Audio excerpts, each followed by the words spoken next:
Okay, folks, every one of these biochem podcasts has been heinously long, and I apologize. If you're bored to tears, I'm sorry. But hopefully, this one will be really quick. It's only a few slides, so heaven help me if I can't make this go faster than the other ones have gone. All right, let's get right to it.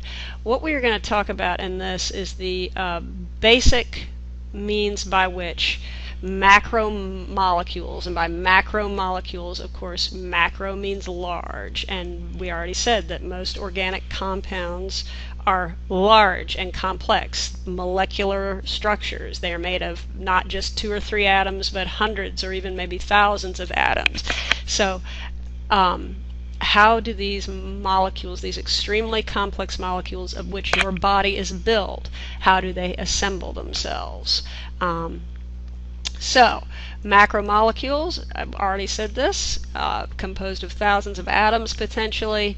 They are extremely complex, and this I did not say, but it is extremely important. If you get nothing else from any of what we've done thus far, you need this. Shape of molecules in living things in particular is critical to how they function. Shape is absolutely vital. If the molecule is not the right shape, it cannot do the job it was supposed to do. It's just like if your hand is not the right shape, you're not going to be able to do certain things. So shape is vital. So, as we said, most biological molecules are big. They are macromolecules. It doesn't mean that the little things, little CO2 and water and oxygen molecules are not important. They are vitally important for life, but they are not the things of which you are actually built. You are actually built of large, complex, organic macromolecules. Okay? All right. The way that big macromolecules get built is they get put together from smaller building blocks, which makes sense. Generally everything that is large gets put together from smaller things. Think Legos, for example, building a tower. This process of putting together a bunch of small building blocks to make one large complex structure is called polymerization. The word in here that you really want is the word polymer. Poly means many. Okay, so polymers are basically very long molecules made out of smaller little building blocks or smaller subunits that we are going to refer to as monomers. So poly means many, and it's a big molecule. Here is the polymer down here. It's not a very big one, but it's made of 1, 2, 3 monomers. Okay, so many monomers makes a polymer. Okay, so there's your monomers. They're your building blocks. They're small and they are linked. This is key. In biological macromolecules, organic compounds, these monomers get linked together by covalent bonds. There's a covalent bond. Here you can see the covalent bond does not exist yet, but we put it together and then we get a covalent bond between these two monomers. So we've created a little chain. Okay, so there's a bunch of covalent bonds. Okay. Now, the way you build a polymer from a small group of building block monomers is through something called dehydration synthesis. If you are dehydrated, you are without water. So in dehydration synthesis, what we are doing is we are removing water from between two monomers, and we're going to leave behind this covalent bond between the two monomers. Okay, so we're going to take water out. We're going to dehydrate this chemical. Basically what happens, all monomers in building organic compounds, all the monomers involved, generally speaking, whatever the actual chemical makeup of the monomer is, it will always have a hydrogen sticking off of one side and a hydroxide sticking off of the other, so that when you back up, much like a two train cars coming together to couple, what will happen is the hydroxide group on one end will bind with the hydrogen group on the other monomer, and water is created and leaves, and what's left is this covalent, stable covalent bond linking those two monomers. Okay, so one monomer loses its hydroxide group here, and one monomer loses its hydrogen. And together, we've already said that, it makes CO2, I'm sorry, not CO2, H2O, and this is called dehydration synthesis. Please know this can also be called a condensation reaction. I think they've gotten away from that term, but if you should see it, do not let it freak you out.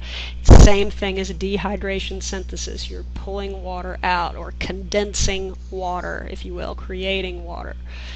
Okay? Now, this doesn't happen just poof all by itself. When you are putting two Legos together, okay, that doesn't happen by itself. You have to put some energy into that to put those together. And you have to actually cause them to come together. You got to say, okay, this one's going to come here, and this one, and then I'm going to push them with some energy. This is no different. Energy and enzymes, which are kind of like your hands guiding the two Legos together, and then the energy you put into doing that. Same thing is required to build a macromolecule. You've got to guide the molecules, the monomers together, and force them together, and that takes energy and enzymes, which are chemicals that kind of help guide things into the positions they need to be put in. We'll talk more about enzymes soon. So there's an enzyme coming in right there to help fuse those monomers together, to help dehydrate them and pull them together. Okay? Now suppose you got a big macromolecule and you want to break it down, like you just ate lunch and you want to break down the starch that was in your bread so you can get energy out of it. We do stuff like that all the time. It is very simple, biochemically speaking, because all you have to do is put back the water that you originally took out.